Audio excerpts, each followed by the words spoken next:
Thank you all for joining us today.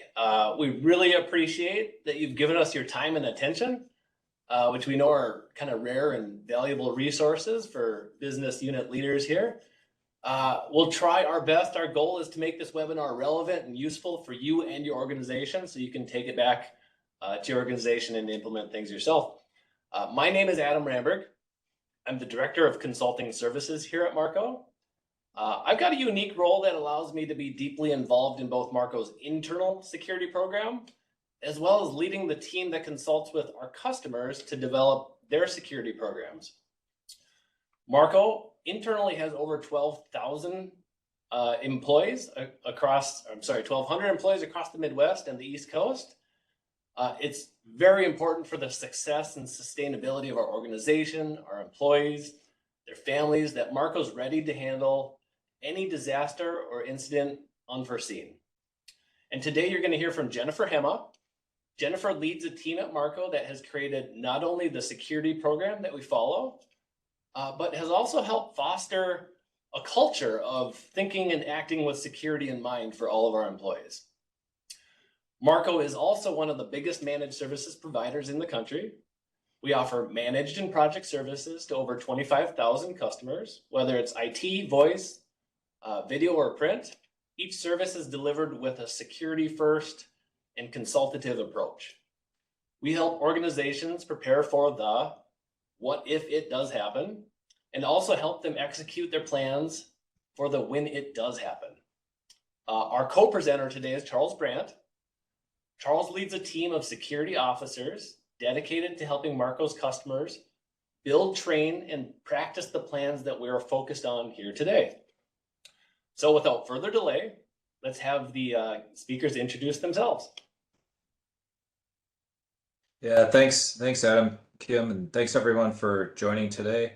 Really appreciate your time. As Adam mentioned, Charles Brandt, Consulting Services Manager here at Marco. My team does a number of things, but we're doing assessments for organizations, looking at their current IT infrastructure, storage capacity, footprint, what's on-site, off-site in the cloud, and also security assessments. Answering that question, how are we doing? And using best practices and frameworks to answer that.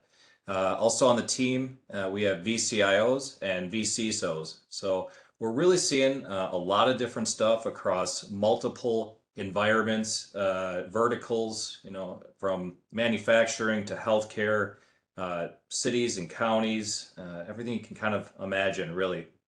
In the past, my roles have been an IT director, IT project manager, been a consultant, and also a business owner. So really look at things from a couple different lenses, especially when it comes to incident response and cybersecurity, and including a little bit in the weeds, technical deep dive, but also from risk and business continuity planning. So thanks again for your time. Looking forward to going over this today.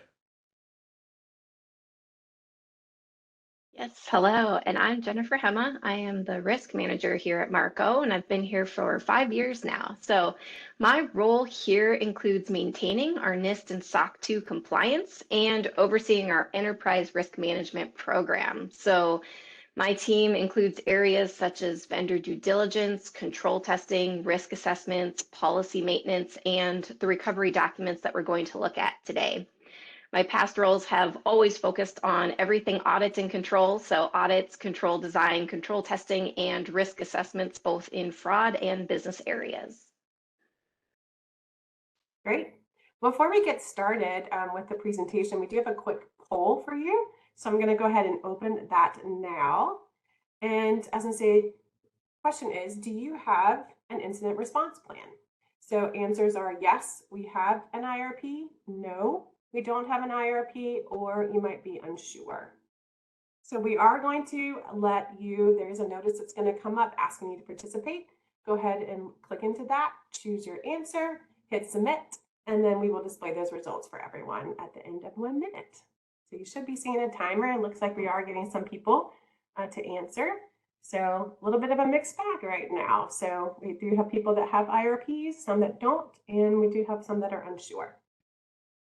Yeah, really common place to see in companies out there. And a lot of this might be organizational knowledge that's not documented too, but getting it on paper really allows us to kind of test it in a new way. So I'll be curious to see what the responses are here. Yep. Gonna be, actually, we're doing well. We have, looks like 40 people right now. So let's share those results and we'll go ahead and apply those. So it does look like we had 72 people respond and we have 40 that have an IRP, 17 that don't, and then 15 that were unsure. So great. So Jennifer, as I say, the topic of our call today, as we talked about, is incident response and being ready for that. But I hear these terms as well: BCP, DRP, BIA, BCP, right? We love our acronyms, cybersecurity and security. But what are a BCP, a DRP, and an IRP? And does a business actually need all of those?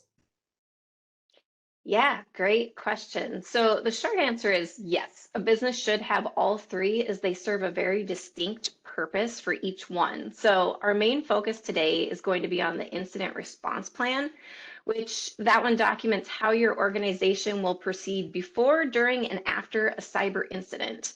However, we all know cyber incidents aren't the only thing that encompass the risk that our businesses face. So having a business continuity plan to also document how you will recover your business operations following other risk events is also important.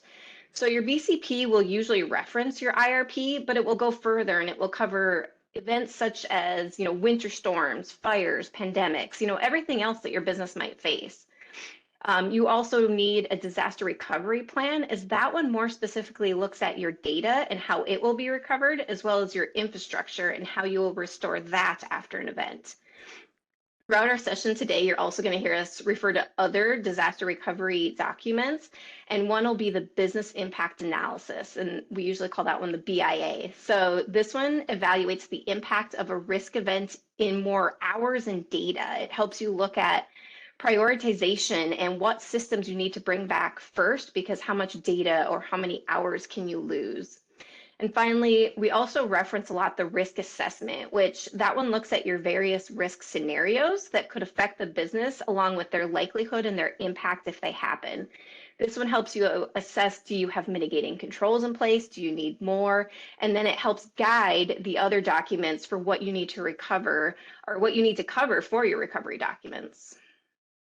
That's a great answer, and thanks for that. I do have a question for you. So if a company doesn't have any of these and they want to know, like, where do I start? What would you recommend? So I'd say they're all equally important, but the BCP is your broader plan that encompasses the risks that you'll face, and it references your IRP and your DRP. So I think that that's a really good launch point. Overall, I think having all of these documents can be really overwhelming. It's a lot of information. So what I find helpful is creating a matrix or a list that you can embed in your BCP that says where the different recovery items are. So where are your call trees? Which one has your decision making? Which one has your insurance? That way, when you're in a high stress environment, you have, an incident going on, your team can just look at that and quickly know which document they need. Nice. So a cheat sheet, in other words, Jennifer. Pretty much. Yep, exactly. Awesome. That's always a good thing. So Charles, as I say, Jennifer just walked us through the key differences between those, lovely acronyms, the IRP and the DRP. But before we look at the common cyber threats and impact on businesses, which this slide is showing, can you level set on terms for us? So what is the difference between an alert, an event, and an incident? Yeah, it's a good question, and one that we really want to have a decent answer for, just because there's some legal and liability surrounding things like the word incident, things like the word breach, especially, right? So in your environment, there's going to be a number of events that happen on any given day, right? A lot of these are going to be just observable occurrences, might be deviation from normal operations, right?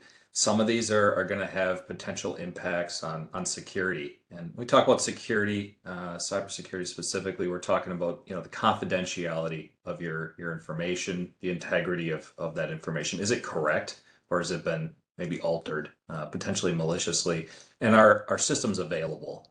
Are they up and running when we need them to? So This can be normal activities, but it can also be things like unauthorized access attempts, right? Malware infections or system crashes, that type of thing. So alerting is going to be, the process by which we are passing along that information to the teams responsible for managing those environments. When we get into the word incident, right, we're talking about something that is going to, potentially already be or in the near future have a negative effect on those systems, the information that they hold, the confidentiality, integrity, and availability of them, right? Once we actually get into a breach, we are more than likely, past that threshold, right? This information has escaped the environment.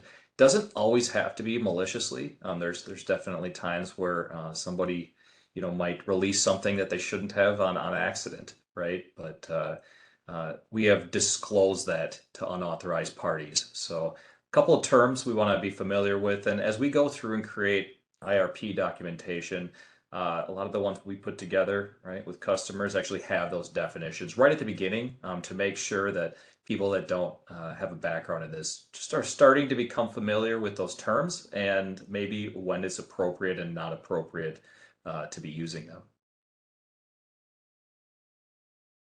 Great, that's really helpful just to level set.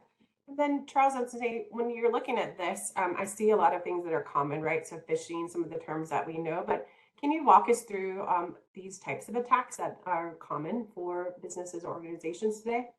Yeah, absolutely, Kim. So, I have a list of them up here that we see all too often, right? I mean, phishing scams, I'm sure at least a couple of you on the call have probably had some phishing emails yet this morning here.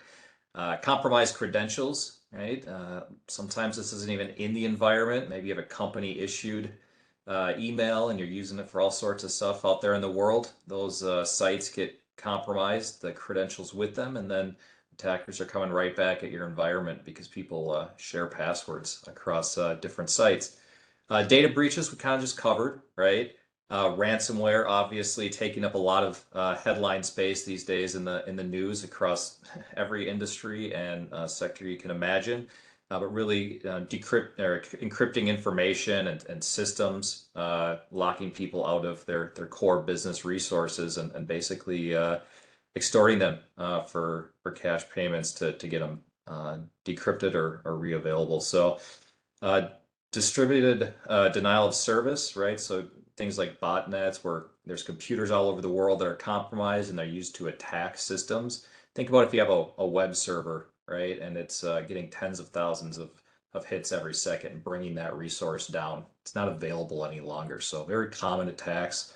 Viruses and malware have obviously been with us for a long time, but also, more of those administrative threats as well. Internal threats, we've seen that happen where threat actors are inside the organization already looking to exfiltrate data or steal financial resources.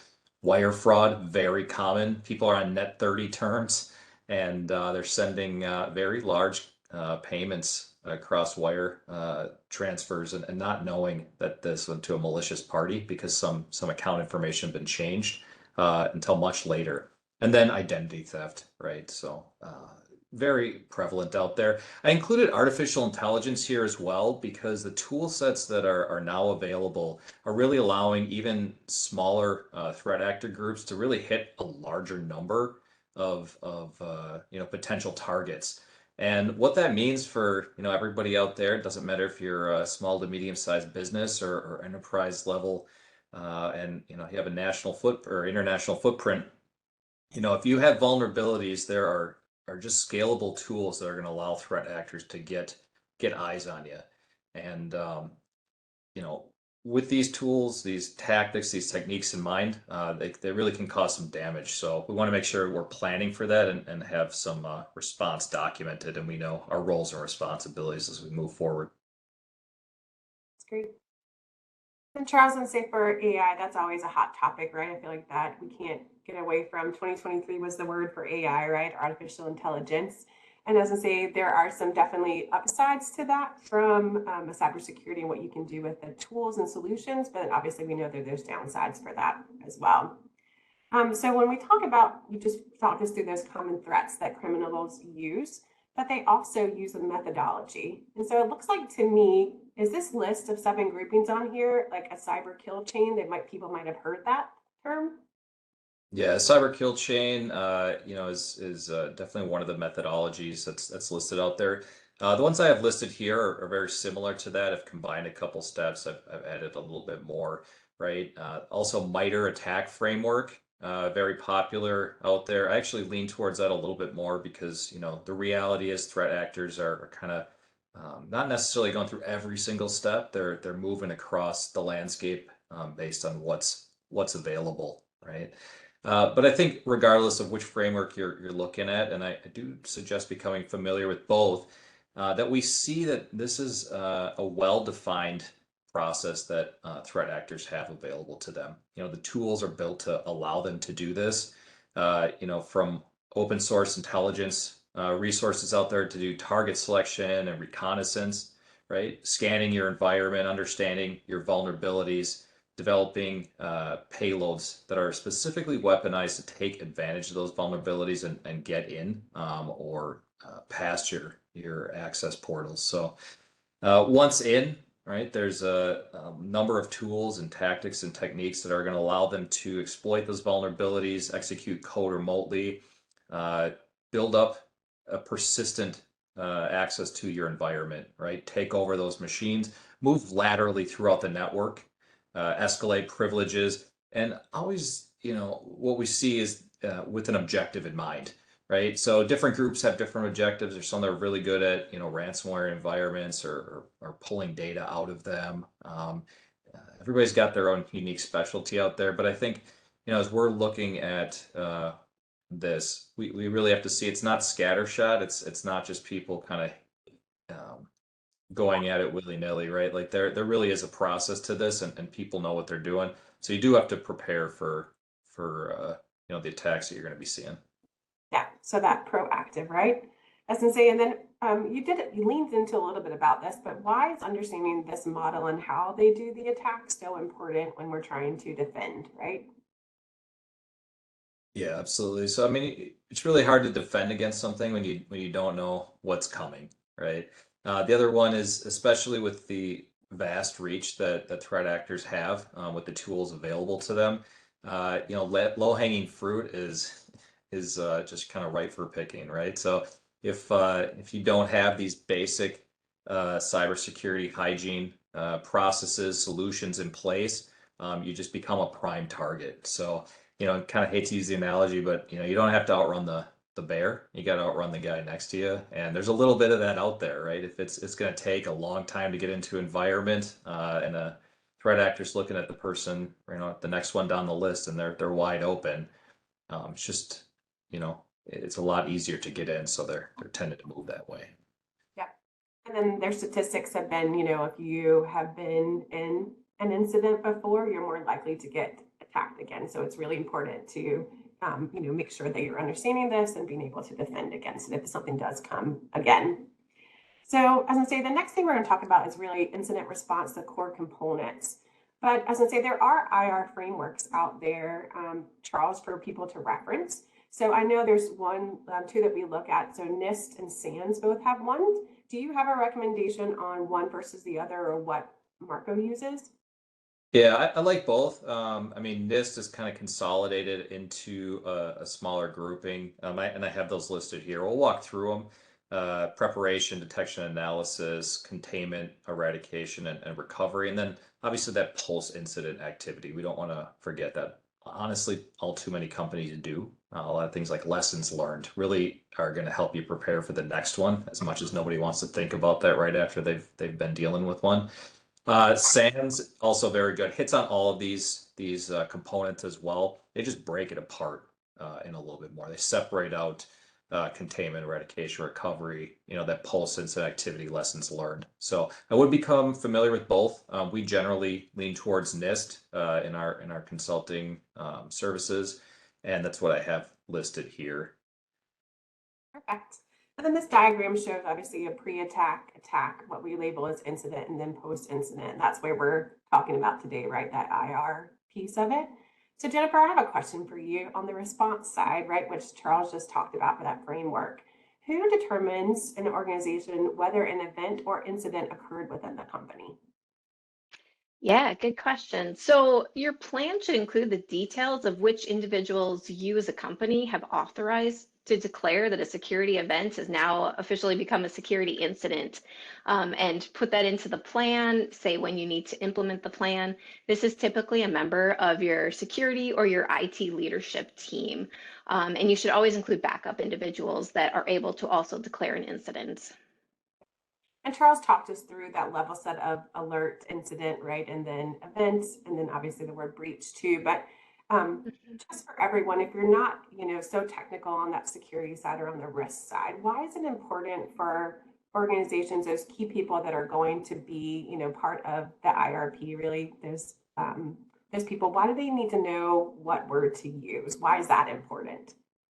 Yeah, so it drives your response efforts and the obligations that you have as you move forward. So declaring an incident and then classifying the type and the impact of incident will help drive the use of the IRP, and it will guide what type of response and prioritization you need. So the terms you use will matter, and especially as Charles mentioned, when you start getting into the word breach, you never want to call an incident a breach until it's been officially declared a breach by someone authorized to declare it. So to reach a breach level, you have a certain level of data classification, a certain level of data loss or access. And so who can declare a breach should be defined in your IRP, and it typically needs to be a top member of your security leadership, and it should include a legal resource as well. Once you declare a breach, you have a certain amount of legal obligations and steps that you're now required to take. So it's important not to use that term lightly because it affects your entire process thereafter. Great. So next we're going to talk about monitoring, alerting, and containment. And then Charles, many of the points that you're going to flip over to on the next slide really talk about a SOC. And so some people might, obviously, if they're on the IT side, might know it's a SOC, but it's not the one we put on our feet, right? So what is it? What does SOC stand for? Yeah, absolutely. And in terms of that, that Security Operations Center, right? I kind of left this slide up just a second because what we're looking at here pre-attack is reducing the likelihood of things occurring. And what we're going to talk about here in this next one is, if something were to occur, how quickly are you able to detect it, and then move into containment, and then ultimately response and recovery. So we do see, unfortunately, not enough tools out there to detect something and contain it in a timely manner, processes included and configurations. And that really does have an ultimate cost on the environment. The quicker you can contain it, ultimately, the lower the cost to the organization is going to be. So when we're monitoring, an environment, we're creating those alerts. We're deciding if there is an incident, if we're seeing something, how are we classifying it, as Jennifer mentioned, right? Maybe it's according to data or what types of systems are affected and what that's responsible for. We're going to have agents or tools in place on our endpoints, our laptops, our mobile devices, our servers. We work with plenty of medical institutions that might have IoT or medical IoT devices, right? Like IVs or life monitoring systems, security systems, video systems. Everything has an IP address this day and age, and we're kind of pulling in from there. So when we talk about monitoring, we're looking at things like baseline comparisons, right?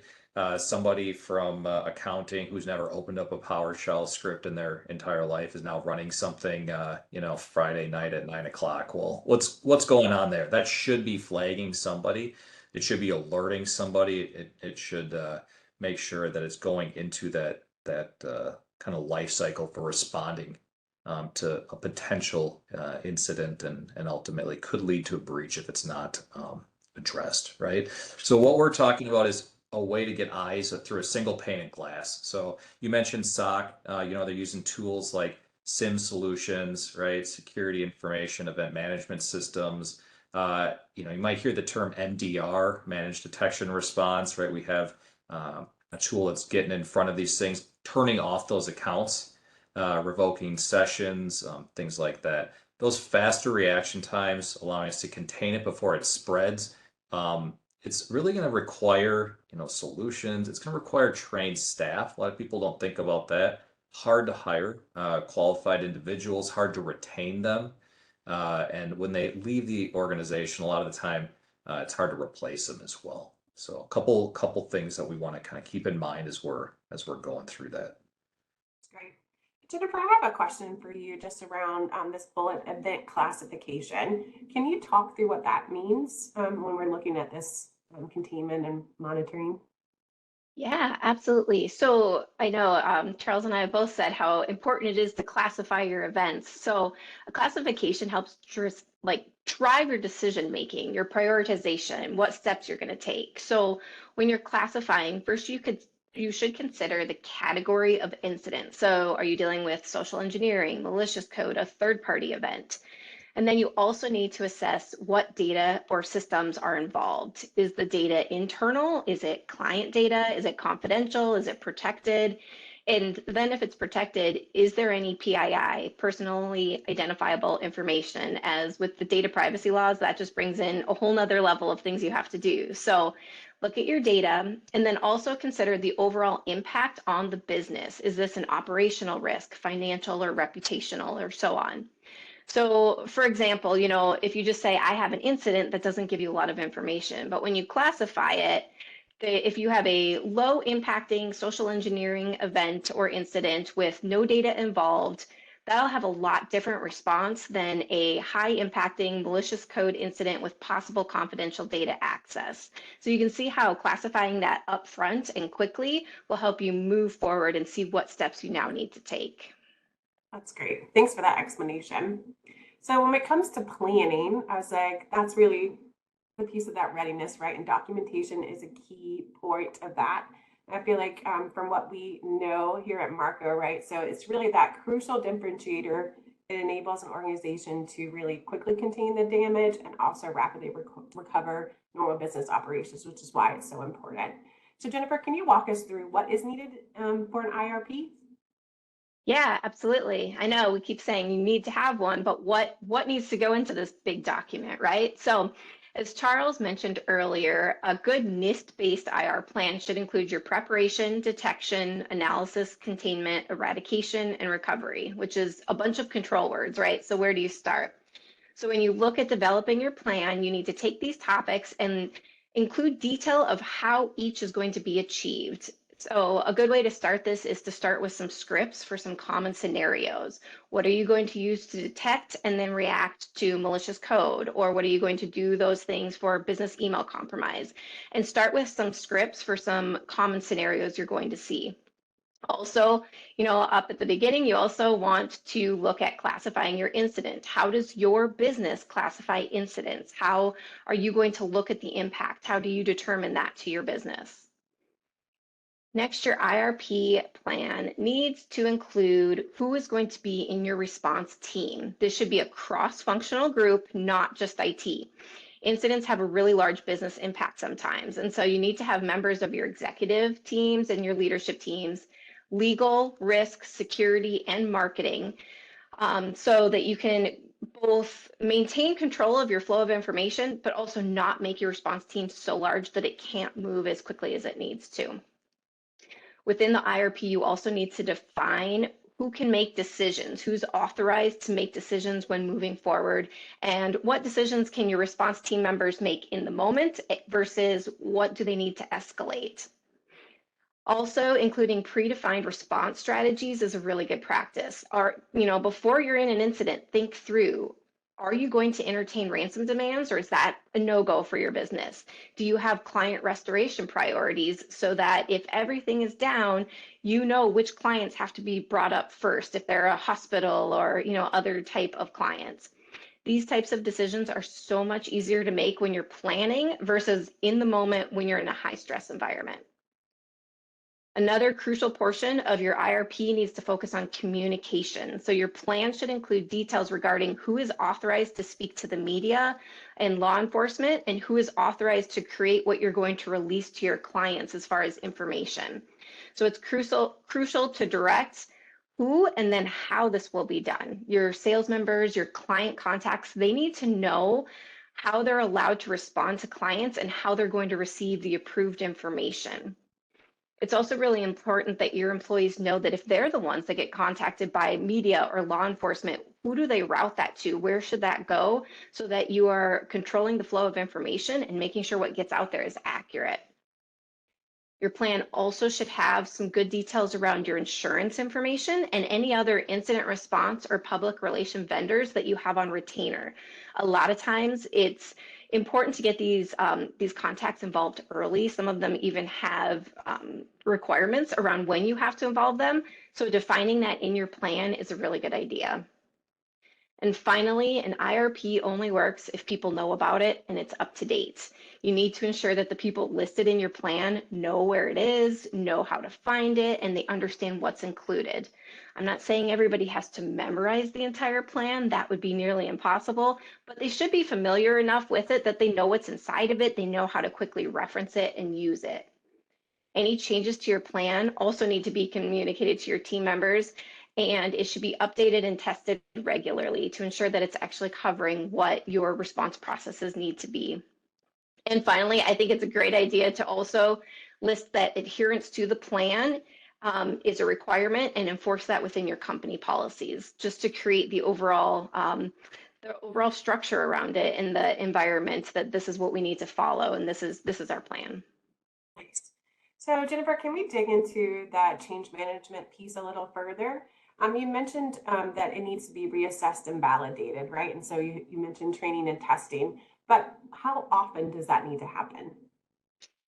Yeah, so a lot of control frameworks require a full review at least annually, as well as testing at least annually. I find that if you're making a lot of changes during your annual review, that means throughout the year it was not up to date. So if you're finding that it's really dynamic and you're making a lot of changes, then you may want to consider more frequent reviews. And then also, if you have any large process changes or personnel changes to where your call data and your who to call has now become outdated, you obviously need to make some updates there. So Jennifer, would another one be, you mentioned personnel changes, but like if the organization had an infrastructure change, right? So something went from on-prem to a cloud or something like that, where it was a large change, would you then go through another reassessment of this just to test and update everything as well? Yeah, absolutely. Anything that's going to change the way that you respond should trigger a review of your IRP. Okay, great. All right, so when we're looking at the planning, there's obviously common scenarios. We've talked about some of those with the cyber attacks and then how they do that. And then Jennifer mentioned that IRP should be tested and updated regularly. But Charles, should the testing cover common scenarios that a business might face, like phishing, right? Is that one of the things that we should be testing for? Yeah, absolutely. So, one of the things is this might vary, right, depending on your business type. We'll talk about that in a second. But, there are plenty of common scenarios out there that you can kind of put to the top of your list as far as priority, right? To Jennifer's point, risk is looking at what is the probability that this is actually going to occur, and if it does occur, what's the impact, right? And that's not always financial terms. We'll talk about that in a little bit as well, I think. But really going through it and assessing those risks and having a response ready. We would call these like playbooks in most cases, right? So, some of the ones that I always bring up is like 3 a.m. Saturday, long holiday weekend, right? How are you watching your environment? Who is watching your environment? How are they getting alerted? Is there a response chain that's in place, right? Can you manage that situation in a way that's fast enough to contain it before you really start to lose control of your systems and the data more specifically within them, right? So, I think we can all think of a couple ones that would keep us up at night that happen all the time, right? User account compromise, we already talked about that. Session stealing, or even just passwords and user information out there in the world. Phishing links, very, very, very not going away anytime soon. If you have to, Jennifer, you're talking about business continuity. a lot of time, right? Do you have the capability of handling this maybe off-site when it's not in an ideal situation, right? We see that all the time. Hey, we have a really good plan. We don't actually have access to it right now because our file server's compromised or something like that. So sometimes I call these like bug out copies, right? So, what these playbooks would really look at would be things like, hey, if I have ransomware in my environment, malware, how am I going to quickly quarantine these systems, or how am I going to restore alternate systems from those backups? Compromise. We talked about locking those accounts down, revoking those sessions. Uh, phishing response. If you go through this in a logical way, did the person click on a link? Did they enter their information into there, right? Are you checking for mail forwarding rules if they got into their account, or are you just shutting it off? Like having some responses set out so you can just kind of practice those and go over them many times. So when it actually does occur, you just kind of go through it very quick. Great. And for these playbooks, would those, like the industry, actually drive some of the playbooks too, as well? Because I mean, you mentioned some common ones, but like if you are, in manufacturing, or if you're in banking, do you maybe need to have different playbooks? Yeah, I think that's totally legitimate. I mean, if you're in banking, you're going to be working with your financial core, for example, versus you're, an education or you're a school. Unfortunately, a lot of cyber incidents last year and even the beginning of this year, you might be working with things like a learning management system, a student information system. Your medical, right? You're going to be dealing with quite a bit different systems than financial or education. So tailoring this to your environment and your risks specifically. If you're a manufacturing company and your ERP system goes down and you're losing, 80% of your operations for the day, that's pretty critical, right? So what are you going to do in that situation? And I would say, it's not just those ransomware and account compromise, even thinking about things like uh, attacks like we were talking about before, bringing down those external facing systems or insider threats. Jennifer, for risk and compliance, you can think of plenty of examples, I'm sure, where we need to have a playbook even to shut down an insider threat that's been identified in a way that makes sure that our data, our systems remain secure. So it's not always technical. I would recommend going across the gamut on those. Great. Well, speaking of testing, we talked about playbooks, right? We do have another poll that we're going to go ahead and open right now. So have you run a tabletop exercise before? So just a reminder, this poll is going to pop up. As in say, it'll have your answer. Go ahead and submit that. And you do get 1 minute to actually put this in. So it looks like we do have some people that are already responding. This is one of my favorite things to run in the consulting services. I have to say, I see some heads nodding here. Like it's really can be an illuminating exercise. The conversations that come out of it, is pretty surprising to a lot of folks, especially if it's your first time going through. Yeah, I know for me, so being on that marketing side and actually being able like drawn in and just understanding all of that stuff was really like very eye-opening for me when we participated before in these. So it looks like we have just a couple of seconds left, and then I'll close that poll and then share the results. So let's share. So it looks like we had 25 said yes, 35 said no, and then we have some unsure as well. So a little bit of a mixed bag on that. Okay. So we're actually going to talk about tabletops and testing. So one frequently used testing approach is a discussion-based incident response tabletop exercise.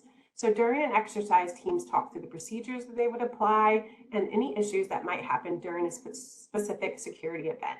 Charles, can you walk us through those first 4 bullet points? So trauma, stress, the team, and then identifying those expectations and gaps. Yeah, absolutely. So, we talk about the what if game. We talked about some of those worst case scenarios, right? Those high impact items. Going through those prior to it actually occurring is going to be just a great way for everybody to understand, the reality of the dependencies that might exist in your environment, prepare for it ahead of time, right? Maybe identify gaps that you really are seeing in your environment based on the exercise, going through the lessons learned and adjusting your documentation. The big one that I see a lot is misaligned expectations. We talked about having this group be a cross-functional team. We're going to have executive leadership. I'd always recommend, if you can, get some financial, personnel in there as well. They're going to have a much different perspective than other folks, and they're going to look at risk and kind of the impact on business in different ways. So, if IT needs to bring back a system, using their DR plan, their procedures as part of this potentially, if they can bring it back up in 24 hours, that might be seen as a win. Hey, we got everything back up real quick. Now, that might be seen as a win in IT, but if you have the financial and executive leadership folks going, I did not know it was going to take that long, right? I thought it was going to take 4 hours. Every hour we're down, it's going to cost us $10,000. That's $250,000 for a day. We can't have that. So now all of a sudden you're starting to revisit that conversation and look at, how do we want to plan for this in the future? Is it worth it? Do we want to go through those risks? And that's why that second bullet point there, we've run plenty of these with just the technical team, right? That's certainly valuable as well. But I would say, having that full incident response team, cross-functional, cross-org, is going to help go through a lot of those situations. And I know, Jennifer, you can probably touch on this more. You mentioned communication before. That's a huge one. You're not going to get that if it's just kind of one department taking part in it. That's great. And then Jennifer, can you speak to the 3 remaining points? So, which scenario is the right one, roles and responsibilities, and also there's lesson learned and next steps. Yeah, absolutely. So when choosing a good scenario, consider situations that are current or common in the industry, especially if your team hasn't worked through them before, or when they did, they had a lot of challenges. So Charles spoke earlier about, likelihood that, the likelihood of a ransomware attack is growing every day. So if you've never worked through one, that would be a great scenario to choose and work through so that when it does happen, you're ready. Also, if there's any new or emerging threats noted in forums, or again, and it's something where you think, wow, I don't know if we'd be ready for that. That's a great area to target and ensure your documentation is covering what it needs to. Another really important item to test during your tabletop is the clarity of your roles and responsibilities. So a tabletop can really help reveal if your employees know who to call, who they need to involve in meetings, and who can make decisions. So when you're running a tabletop, it's great to just ask those questions. You get to a decision point, talk to your employee you're speaking with and say, is this something you can decide, or do you need to escalate it? Once the decision is made, do you have the system access to do this, or do you now need to contact other teams? And just truly walk through that and see if everybody's really clear on who needs to do what. And always a good final step. If you are testing and going through a tabletop, you need to document your lessons learned and your action steps. Note what went well, what the team was really aware of, and then any gaps, both in process or knowledge, and then the next steps and the action owners. So your plan should then be updated and redistributed so that everybody has a new copy of what you learned in your tabletop. That's great. So Charles, I was going to say, when it comes to the testing, right, do you throw a curveball in there as part of this scenario as well? For example, the director of IT is on a cruise. He has no access to the internet or the phone. We need to remove him totally. He cannot talk at all. Is this a good best practice? Yeah, absolutely. We have this incident response plan. And we feel real confident in it. We put a situation in front of us. Well, maybe under ideal circumstances, you're going to be able to run through that and everything's going to go just the way you want. But as you mentioned, and we talked about before, staffing continuity is a real thing. People do go on vacations. Threat actors do watch for that as well. Not something to forget.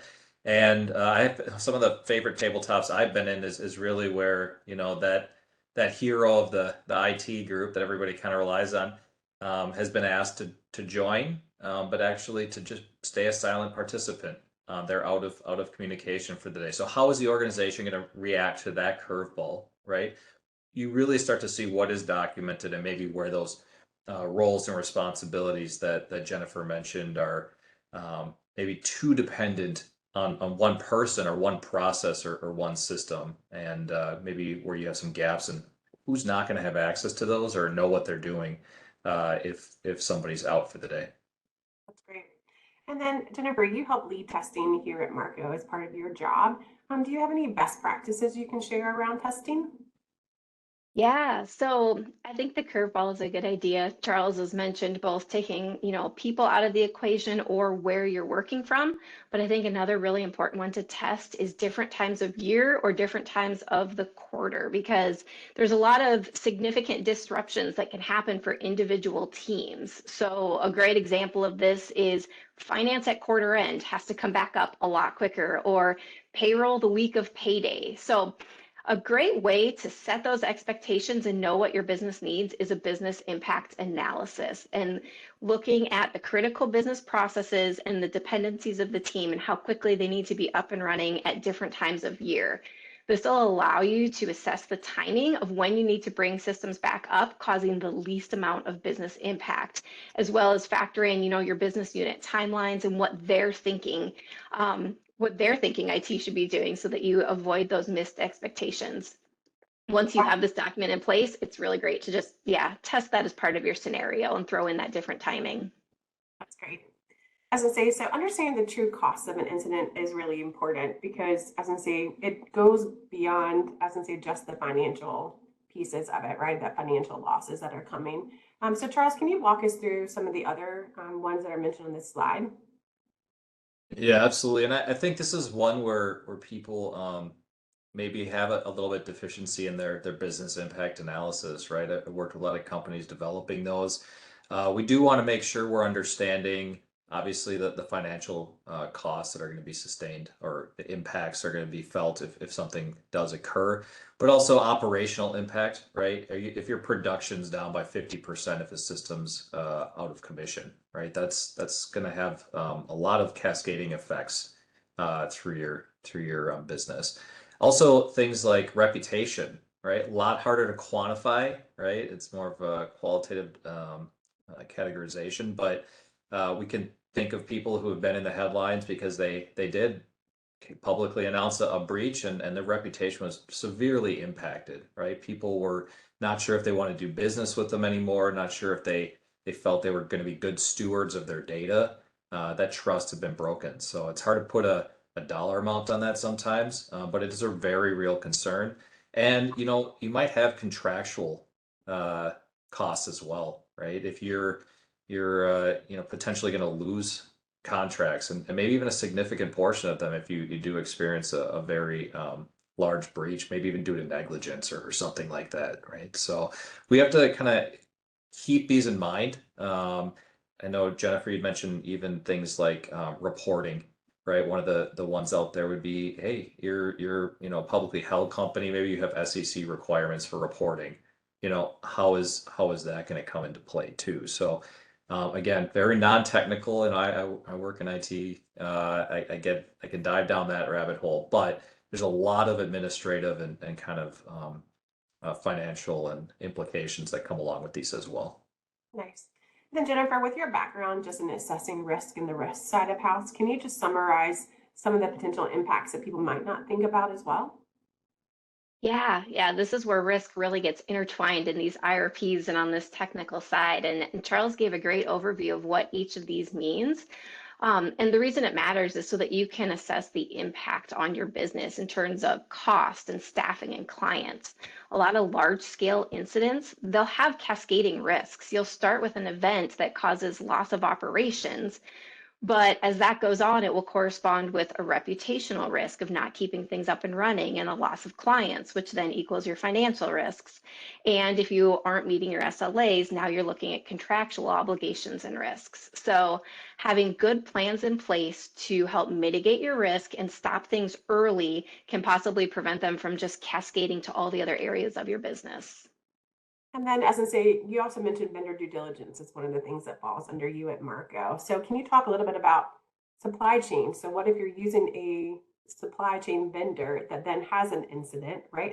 What is that the impact on organization?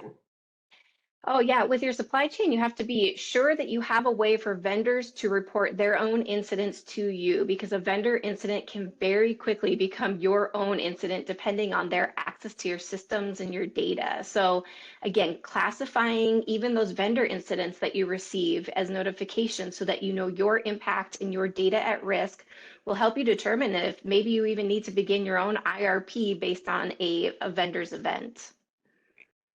And that leads into business impact and continuity.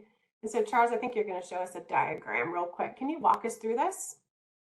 Yeah, absolutely. I think kind of the logical conclusion to going through things like business impact analysis, figuring out your business continuity is figuring out alternate resources, right? So what are you going to have in place should this stuff goes down?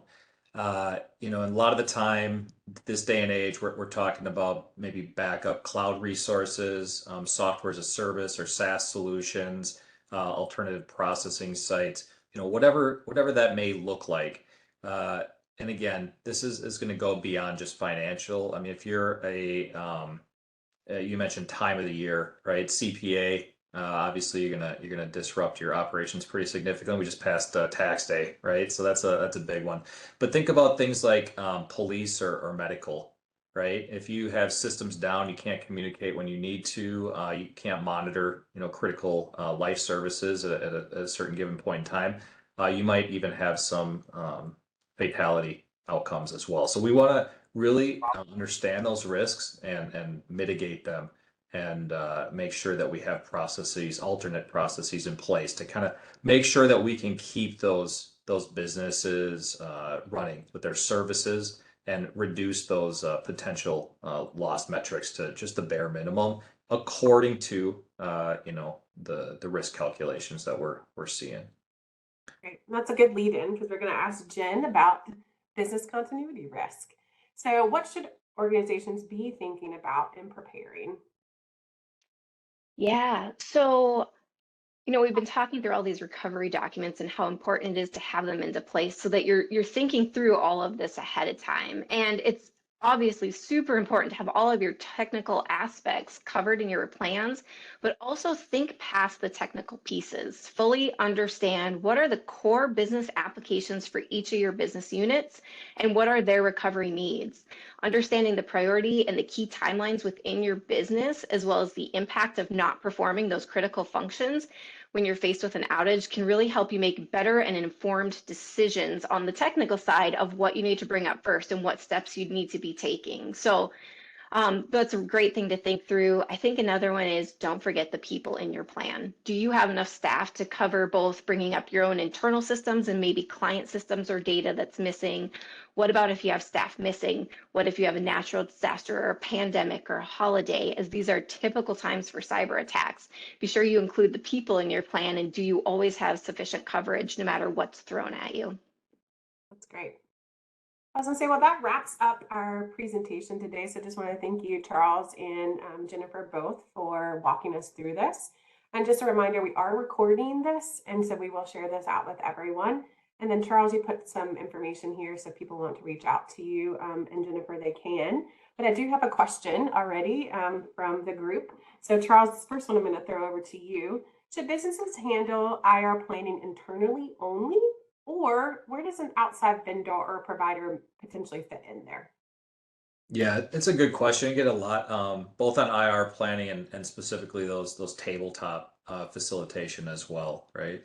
So I would say, you definitely want to have some responsibility on the inside. You're developing it, you're reviewing it, you're going through and making sure the right people are involved, all the things that we've kind of gone over today. But I think getting an outside perspective on it can be very helpful. And also, you're going to bring some, especially with like things like tabletops and incident response, you're going to be bringing in those industry examples that you can think of as security professionals that are kind of dealing with maybe other companies in your vertical or others. You're kind of, that's your role, is keeping up to date with the threats that are out there. So you can bring that into the environment as you work with customers. So I'd say we've found that the feedback that's been very valuable in the conversations we've had. Right. So Jennifer, we do have another question for you. And this is some common ones when I was doing some planning for this. So who should be involved and when it comes with the planning of this and the IRP, and then who should be notified and when?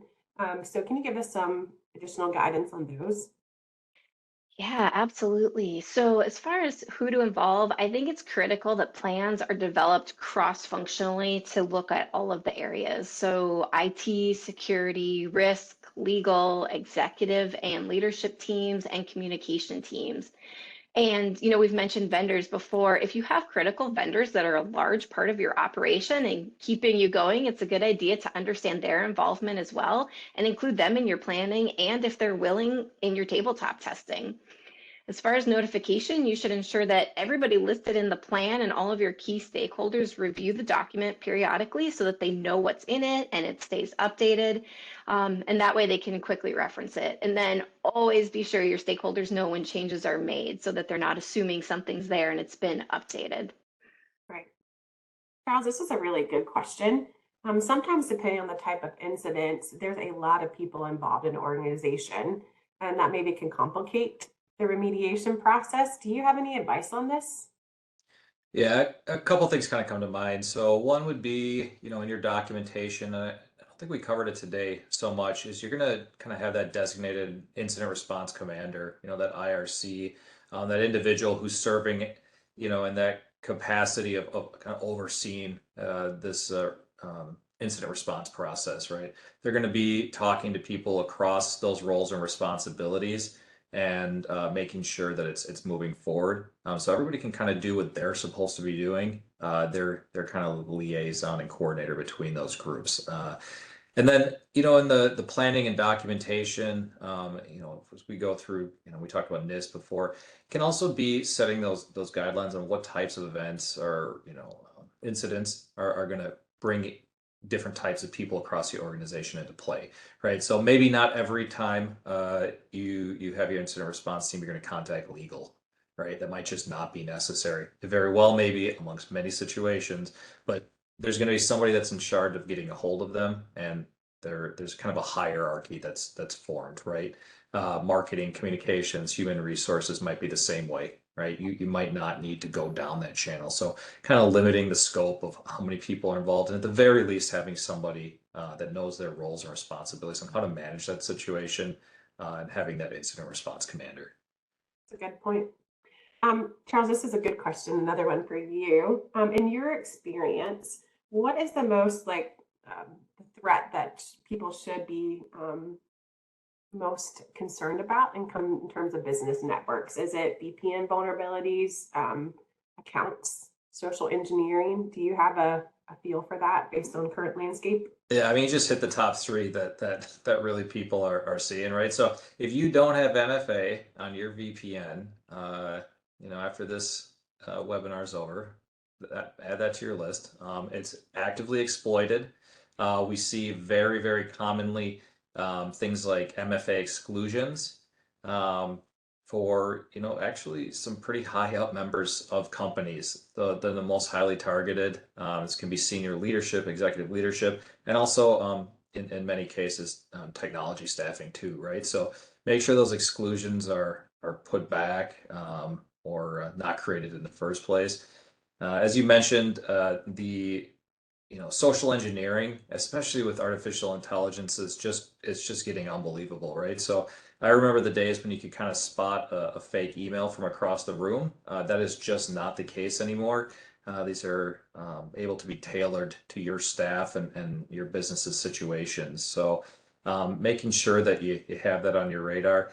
And honestly, one of the things that I always throw out there is make sure your tooling is there, right? Do you have EDR or endpoint detection response? If you don't have that on your systems, something's occurring. How are you actually able to detect it and move through this process? What we see is if you don't have that out there, you're going to eventually identify it, but it's going to be so widespread that it's going to be the cost is just going to be significant. So I do recommend at least evaluating that for your environment. Right.